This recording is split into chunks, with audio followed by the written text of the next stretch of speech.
미국은 소비자 물가지수 CPI가 인정되지 않은 상황이 이어지며 인플레이션이 상당히 심한 상태에 놓였습니다.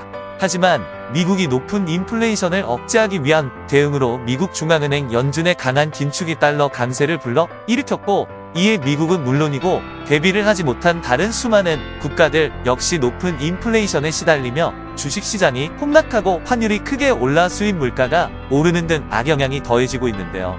때문에 미국은 자국 우선주의의 표본을 보여주기라도 하듯 올해 하반기부터 오로지 미국만을 위한 반도체법과 인플레이션 감축법 등의 법안을 내렸습니다.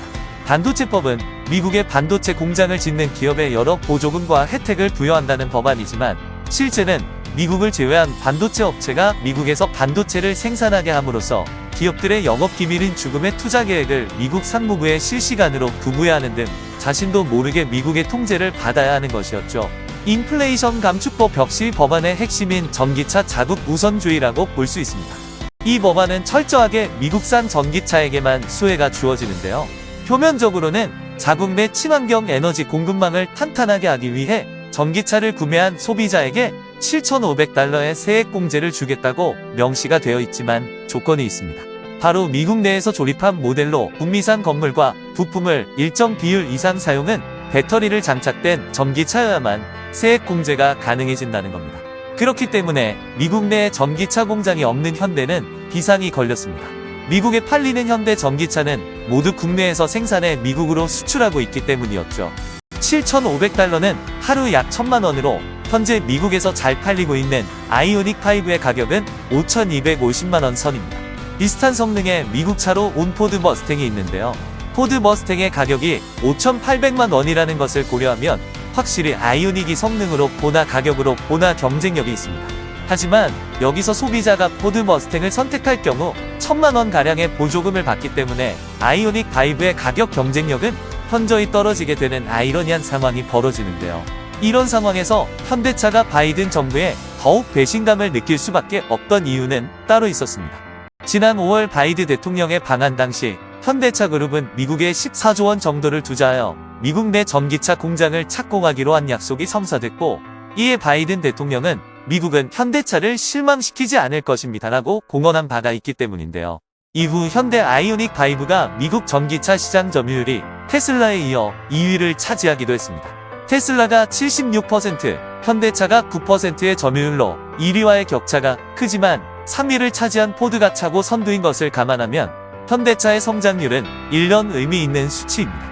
이에 블룸버그는 테슬라가 더 많은 차량을 판매하고 있으나 현대차가 몇 달 만에 기록한 판매로 이 수준까지 가는데 10년까지 걸렸다라며 모든 시선은 현대의 아이오닉5에 쏠려 있다라고 보도했습니다. 또한 미국 경제매체 CNBC도 올해 시장에서 가장 큰 인기를 끌 것으로 기대되는 전기차로 아이오닉5를 꼽았는데요. CNBC는 테슬라가 쥐고 있는 전기차 패권에도 도전할 수 있다라고 의미를 부여하기도 했습니다. 특히 현대차의 아이오닉5는 미국 자동차 전문지 모터트렌드가 발표한 올해의 S5E에 선정되기도 했는데요.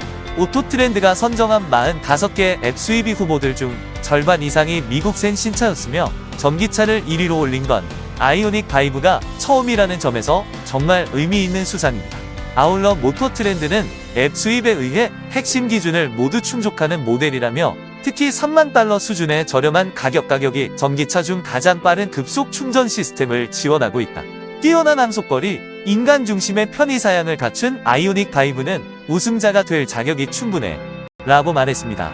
이렇듯 계속되는 현대차 상승세의 바이든 정부는 재빠른 조치에 나선 걸까요? 현대차에 미국 투자금 받을 것 다 받아놓고 전기차 보조금 대상에서 한국산을 배제하기로 한 미국을 상대로 한국 정부는 미국과 동등한 세제 혜택을 받도록 법 개정을 위한 협상 노력을 요구했으나 바이든 정부는 그저 유감스럽다는 입장만 내놓을 뿐이었는데요.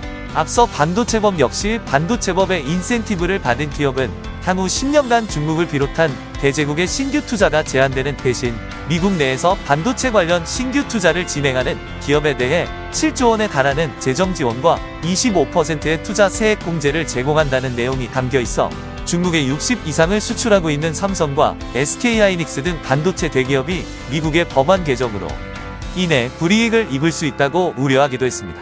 이처럼 현재의 미국의 자국 중심 정책에 전 세계 기업들이 바짝 긴장하며 새로운 방안들을 모색하기에 나섰는데요. 대표적으로 독일은 외신 매체를 통해 폭스바겐이 캐나다 정부와 배터리용과 물 공급 협력에 합의했다고 보도했습니다. 이번 메모의 구체적인 내용은 공개되지 않았지만 폭스바겐은 협력사들과 함께 2030년까지 유럽의 6개의 대규모 배터리 셀 공장을 건설하여 약 240기가와트 규모의 생산 능력을 확보할 것으로 밝혔는데요. 벤츠 역시 최근 세계 최대 배터리 기업인 중국 하이트와 유럽 지역 배터리 공급 계약을 체결한 데 이어 이번 캐나다와 EU를 계기로 배터리 소재 확보에 더욱 박차를 가할 것으로 보입니다. 이에 한국의 현대차도 발빠르게 새로운 대책을 모색하였는데, 이어 섬유리의 서광의원 현대차 부사장은 배터리 부품의 경우 합작법인 설립을 통해 다각적인 현지화 대응 방안을 검토 중이라고 전했습니다.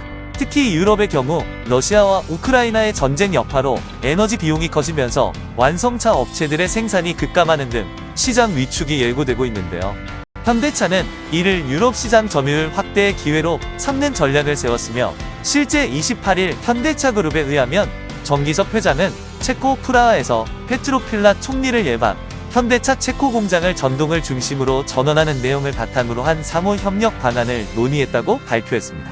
아울러 정의선 회장은 체코 공장을 현대차의 유럽 전기차 핵심 생산기지로 탈바꿈하겠습니다라고 말했는데요. 최근 이슈에서 2030년부터 내연기관차 판매 금지를 결정했는데, 이에 따라 현대차 그룹이 체코 공장에서의 생산 확대가 필요한 상황이며, 또 전기차 보급 확대와 충전 인프라 구축에 협력하는 방안도 함께 논의했습니다. 그리하여 현대차 그룹은 체코 공장을 전기차 전용 라인으로 전환하고 2030년에는 유럽에서 100% 현대그룹 친환경차 판매를 달성한다는 계획인데요. 이는 현대차 역시 체코에 공장을 세우며 미국 의존도에서 탈출하려는 움직임으로 볼 수 있습니다. 이렇듯 한국은 유럽 시장 점유율 확대 기회 방안을 모색하고 또 유사입점 국가의 공조도 강화할 것으로 보여지는데요. 이번 인플레이션 감축법으로 미국의 전기차를 수출 중인 한국과 독일, 일본 등은 유사한 우려를 공유하고 있는 만큼 독일 2호와의 협의를 진행하는 등 공조 방안을 더욱 강구할 방침입니다. 현재 현대차의 매출은 전년 동기 대비 35%를 증가하며 최고 기록을 세웠으며, 아이오닉6는 유럽 출시를 앞두고 있는데요. 미국의 자국 중심 정책이 계속해서 이뤄지고 있는 가운데 현대를 비롯해 피해를 우려 중인 많은 한국 기업들이 오히려 이 기회를 발판 삼아 새로운 길에 뛰어들며 위기를 기회로 만들어 나가고 있는 만큼 하루빨리 이 인플레이션이 안정화가 이뤄지길 바라면서 오늘 준비해주신 미 여기서 마치겠습니다. 감사합니다.